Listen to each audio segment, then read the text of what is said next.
Evening and welcome to tonight with Faria. आज बात करेंगे फौजी अदालतें, what's the way forward. Let's take a look at the headlines tonight. फौजी अदालतों में तौसी की जाए या नहीं, सियासी क़यादत उलझन में। फौजी अदालतों की तौसी पर इख्तिलाफ, पार्लिमानी जमातों का इजलास बेनतीजा रहा। वजीर कानून पंजाब राना सनाउल्लाह का फौजी अदालतों पर तनकीद के बाद यू टर्न। मैं तो शुरू दिन से मिलिट्री कोर्ट्स के हक में नहीं था।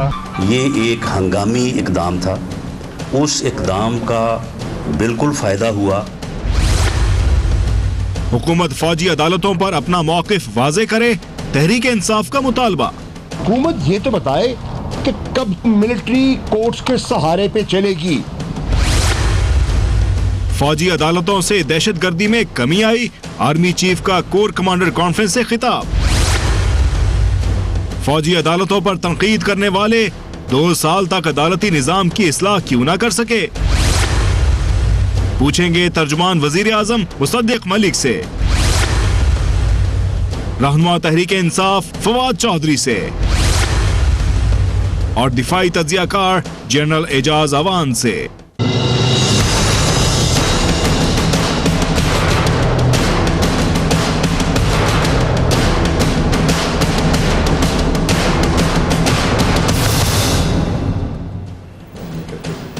Very warm welcome to the show.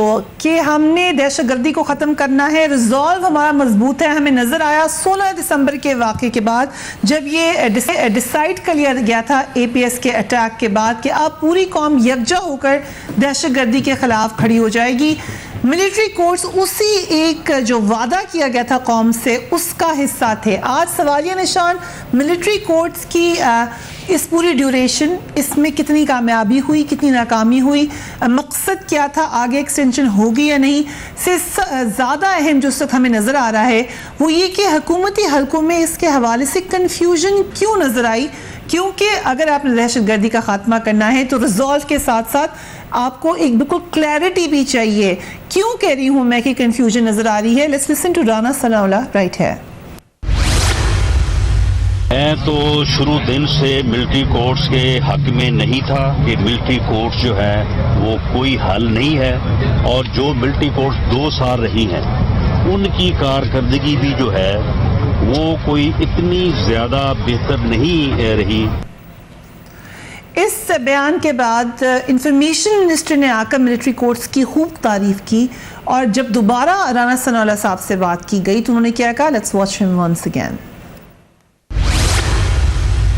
जहाँ तक मिलिट्री कोर्ट्स का मामला है, क्योंकि हमारा जुडिशल सिस्टम जो है वो अंडर स्ट्रेस था, मिलिट्री कोर्ट्स का क़याम जो है उससे उसको रिलीफ मिला, लेकिन हंगामी हालात में ये एक हंगामी इकदाम था, उस इकदाम का बिल्कुल फ़ायदा हुआ। इस सारी बहस के बाद ISPR को एक बयान जारी करना पड़ा जिसमें कहा गया कि फौजी अदालतों में मुकदमात कानून के मुताबिक निपटाए गए। इन फैसलों के नतीजे में दहशतगर्दी में कमी आई है। फौजी अदालतों का क़याम आईनी तरमीम के ज़रिए दहशतगर्दी के सख्त माहौल में अमल में लाया गया, जबकि मामूल का अदालती निज़ाम दबाव में था। अदालतें और जज भी दहशतगर्दी का निशाना बने, इसीलिए खुसूसी आईनी इक़दाम किए गए ताकि दहशतगर्दों और दहशतगर्दी पर मौसर अंदाज में काबू पाया जा सके।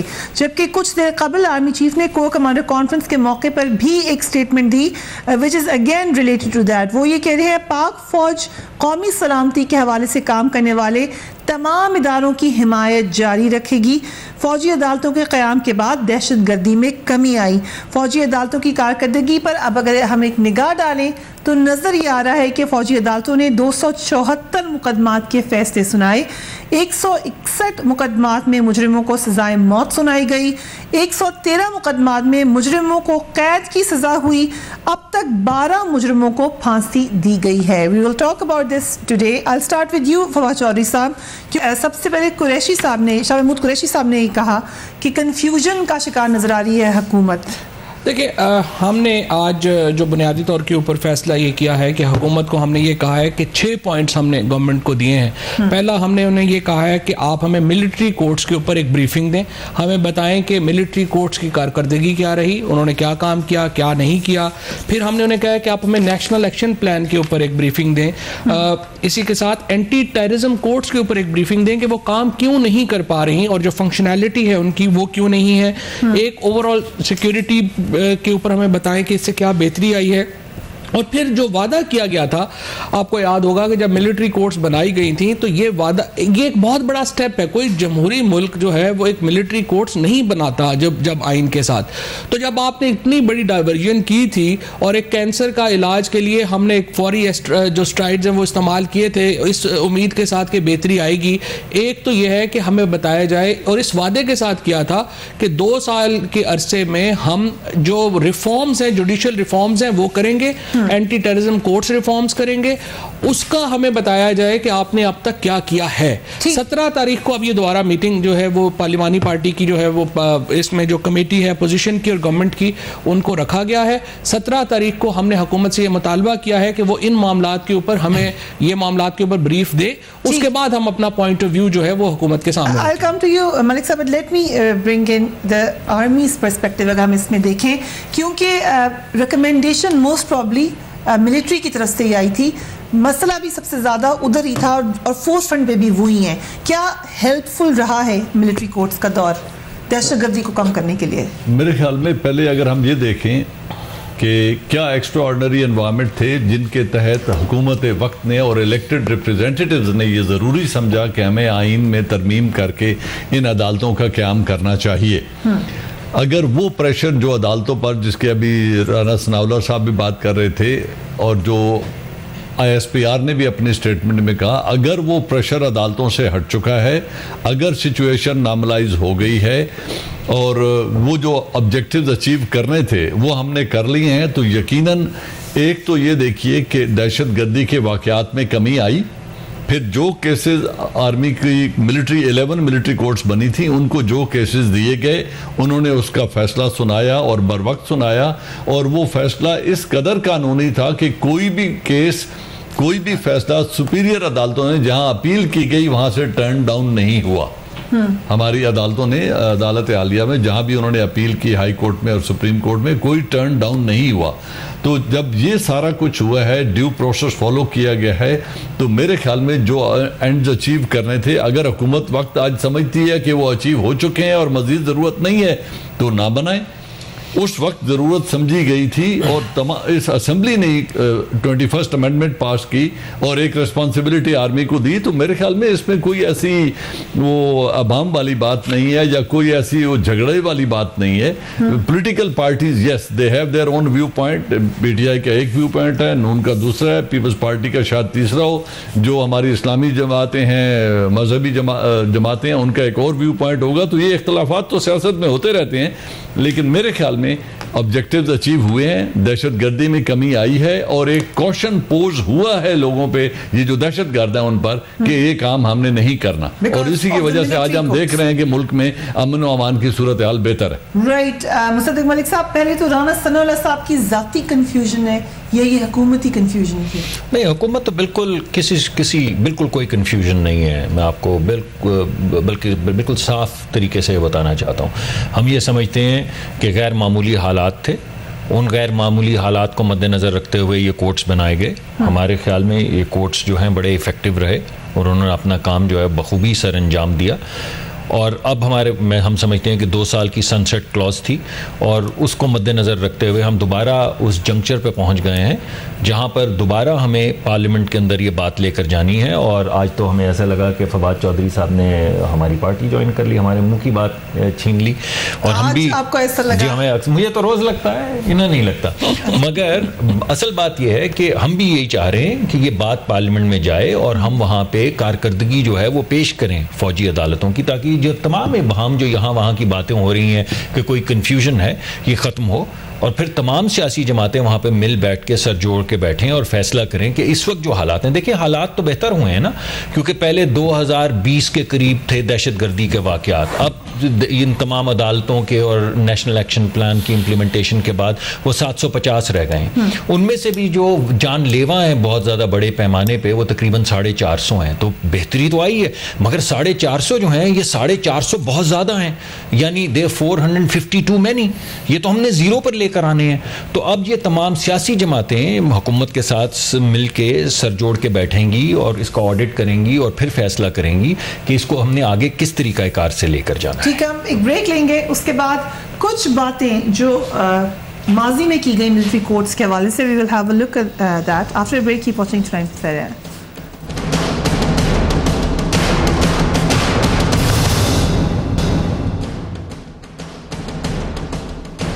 फौजी अदालतें आगे क्या होगा, इस हवाले से फैसल आजादी साहब बार बार कुछ पॉइंट्स कहते रहे इन 2 सालों में। Let's listen to that.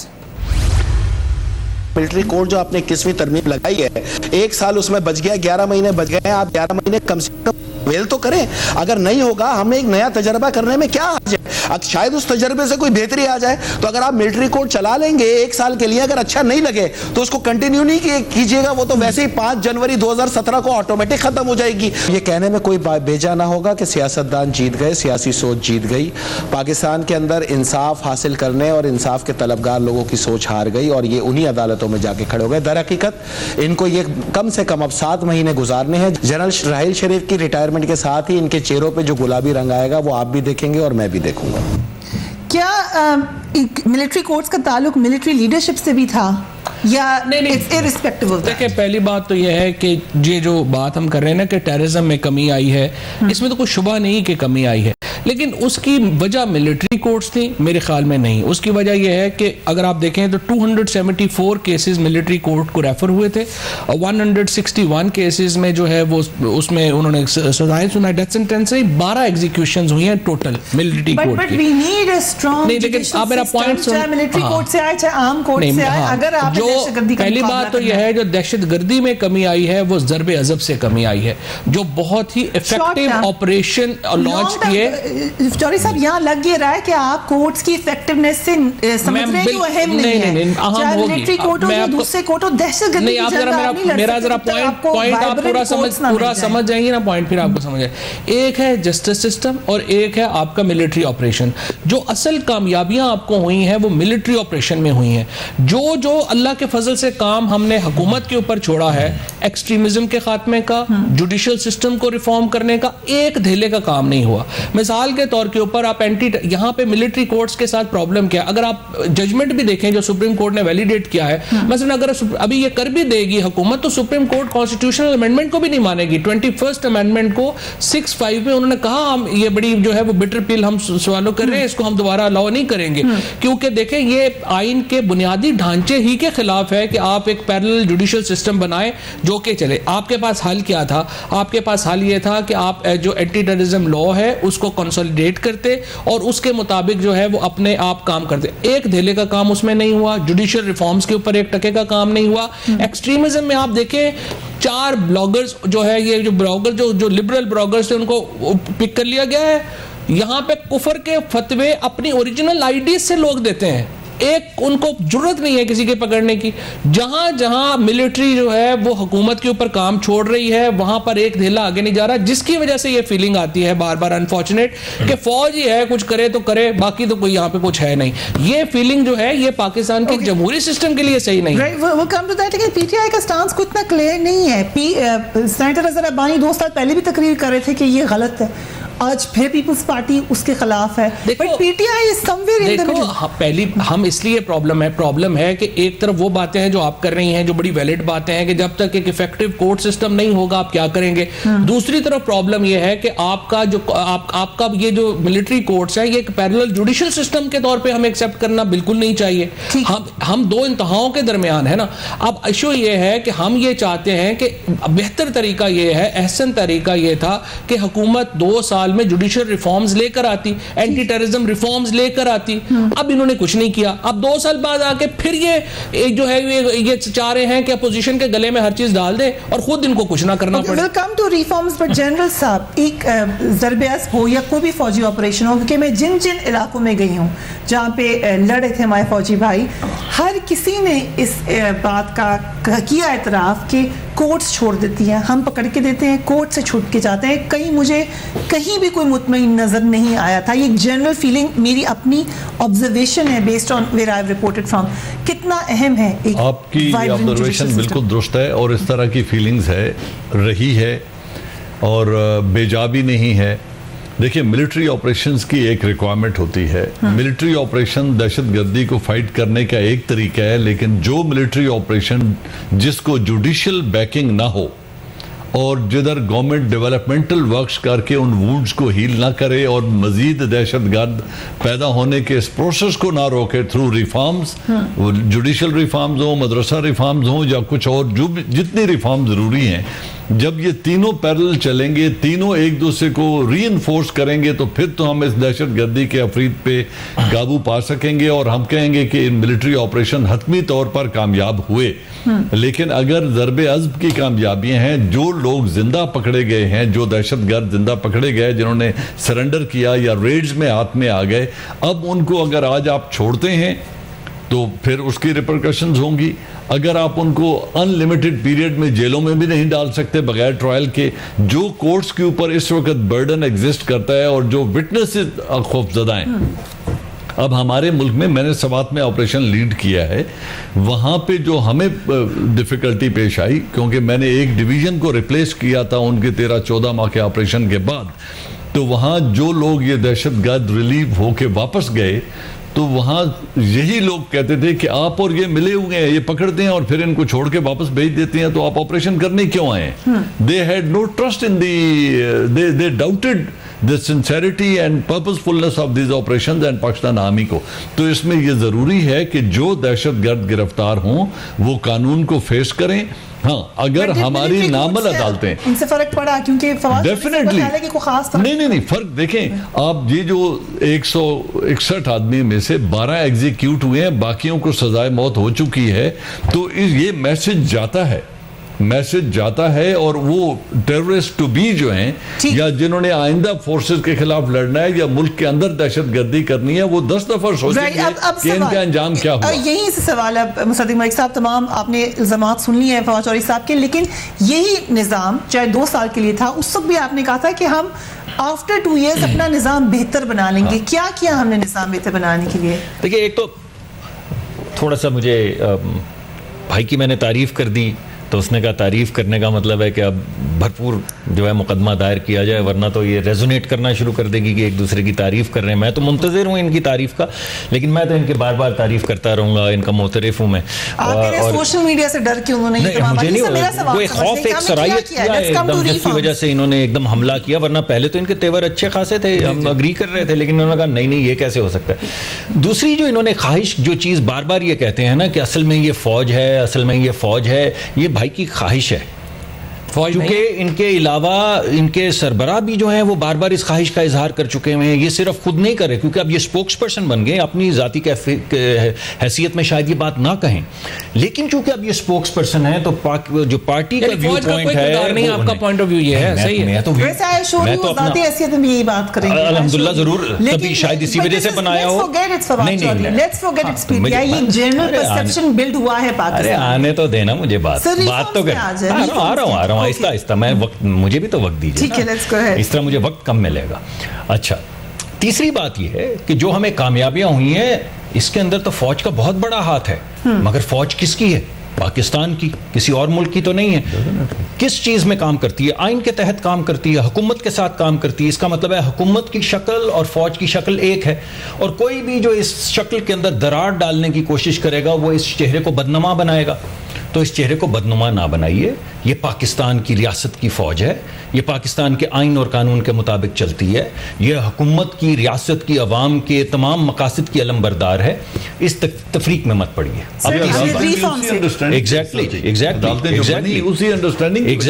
अब तीसरी बात, जो इन्होंने कहा कि ज़रब-ए-अस्ब से तो कोई बेहतर चीज़ हमने की नहीं है, हम तो इस पर बड़ा फ़ख्र करते हैं, लेकिन उसके अलावा हमने तकरीबन कितने, मैं याद कर रहा हूँ, तकरीबन 1.5 लाख लोग जो हैं अरेस्ट किए हैं 1 साल के अंदर अंदर।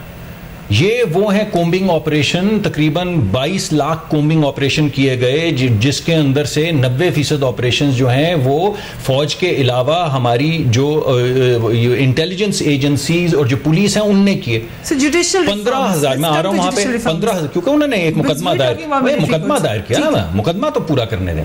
15,000 लोगों को हेट्स उसके ऊपर अरेस्ट किया लाउड स्पीकर के इस्तेमाल पे, 7,000 लोगों को 5,000 लोगों को अरेस्ट किया हेट स्पीच पे। So I request you once again, let's come to judicial reform के अंदर मेरा जाती ये ख्याल है कि झोल है। सर कुछ नहीं किया, मैंने तो आपको बताया, नहीं ऐसा नहीं, बात सुन लीजिए, एक क्लैरिफाई कर दूं बात।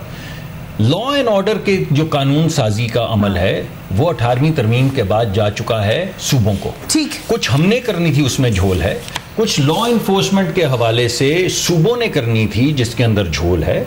वैसे काउंटर टेररिस्ट डिपार्टमेंट बने हैं, टेररिज्म डिपार्टमेंट बने हैं, टेररिज्म तो नेशनल भाई बात सुनिए, नहीं ऐसी बात नहीं है, बिल्कुल जो आप बात कर रही हैं ठीक नहीं है। कुछ कानून साजी वफाक के ऊपर होनी है, वफाक ने करनी है, और जो चीजें जुरिस्डिक्शन में हैं प्रोविंशियल हुकूमत की वो प्रोविंस ने करनी है। अब वो चार्ट निकाल लीजिए 18वीं तरमीम के बाद के लॉ एंड ऑर्डर और उससे रिलेटेड महकमे जो हैं वो जुरिस्डिक्शन में फेडरल गवर्नमेंट के हैं या प्रोविंशियल के हैं। तो जितना हमारे ऊपर है झोल है उतना ही झोल भाई की हुकूमत के ऊपर भी है। और आपकी गवर्नमेंट है, फिर तो पीएमएलएन की प्रोविंशियल गवर्नमेंट है। मैंने तो पहले कहा कि अदालती कार्रवाइयों में कुछ काम जो है वो हाई कोर्ट्स का है। 18वीं तरमीम जब हो रही थी तो हाई कोर्ट्स ने कहा था कि एडमिनिस्ट्रेटिव मैटर्स हम सिर्फ सेटल करेंगे, लेकिन हमने जो कानून साजी करनी थी मेरे ख्याल में उसमें झोल है, हमें बेहतर करना चाहिए। आई वांटेड कि हम दूसरे टॉपिक की तरफ जाएं, लेकिन इसी पे बात करेंगे। Let me take a quick break, will be right back. Keep watching times.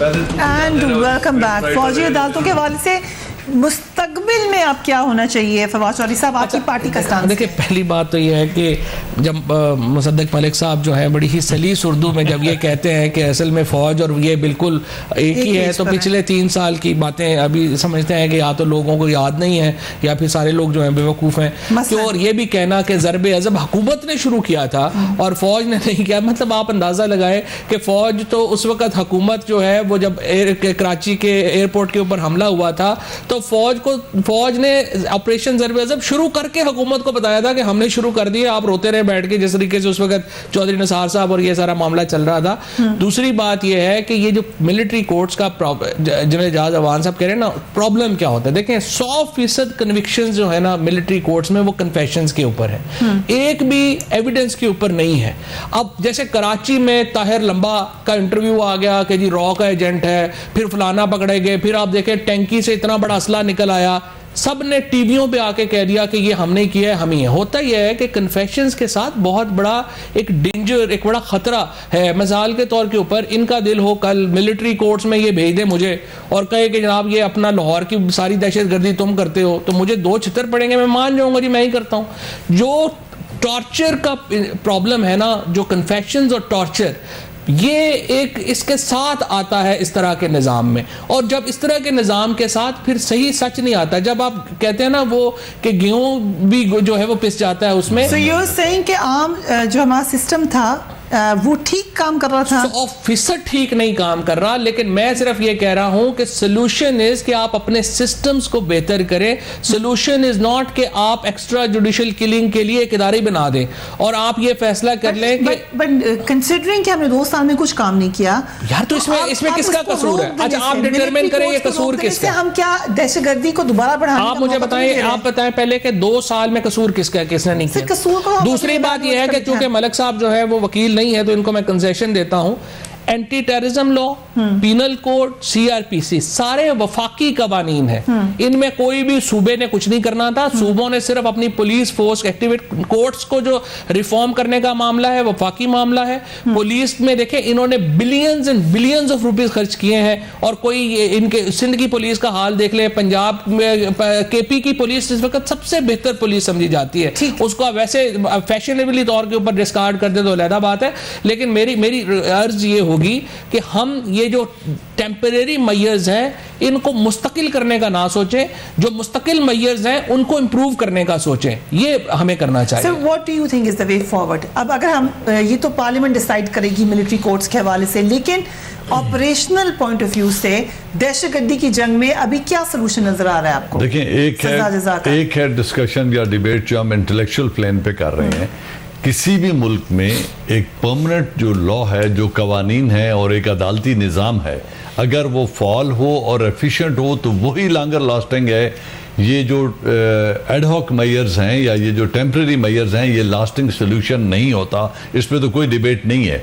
लेकिन एक्स्ट्रा ऑर्डिनरी सिचुएशन में एक्स्ट्रा ऑर्डिनरी स्टेप्स गवर्नमेंट्स ही उठाती हैं और उनको उठाने पड़ते हैं। मैं समझता हूं कि जो हमारी जुडिशरी में इस वक्त वर्कलोड है, जो विटनेसेस को अदम तहफ़्फ़ुज़ है अदालतों में हाजिर होकर दहशतगर्दों के खिलाफ गवाही देने का, किसी हद तक जुडिशरी भी अदम तहफ़्फ़ुज़ का शिकार है, जजेस भी। तो अगर इस सारे में से सोल्यूशन ये निकलता है कि मिलिट्री कोर्ट्स एक टेम्परेरी रिलीफ प्रोवाइड कर सकती हैं जिस वक्त तक हुकूमत अपनी ये कानूनी पेचीदगियों को दूर नहीं करती, तो इनको 2 साल काफी नहीं होने चाहिए थे? होने चाहिए थे, 2 सालों में कर लेनी चाहिए थी। और जो जिम्मेदारी उठाई गई थी कि 2 साल आप काम करें और इन 2 सालों में हम अपना काम कर लेंगे, अगर वो न किया जाए। पनामा केस में बैठे होते हैं मलक साहब के अलावा। एग्जैक्टली। तो अगर असल में आपने इनको पनामा में पकड़ा ही ऐसा, इनके पास वक्त ही नहीं है, वो करें क्या। लेकिन बात यह है अब इंशाल्लाह सजा हो जाएगी 15-20 दिन में, तो आगे चलेंगे कि अगर इसका कोई बेहतर हल तलाश हो सके जो लास्टिंग हो, तो that is the best option. What will be the lasting result? तो यही होगा कि आप एग्जिस्टिंग सिस्टम को ही ठीक करें। एग्जिस्टिंग सिस्टम को ठीक करें, but how quickly can you do it? ये जो रिमेनिंग पीरियड ऑफ टाइम है 15 माह, इसमें तो मुझे होता नजर नहीं आ रहा। पता आपकी बारी है, सिर्फ मैं एक पॉइंट से करूं, जस्टिस साकिब निसार से बड़ा चीफ जस्टिस इस वक्त जो है वो नहीं मिलना। Mansoor Ali Shah Lahore high court, brilliant जजेस।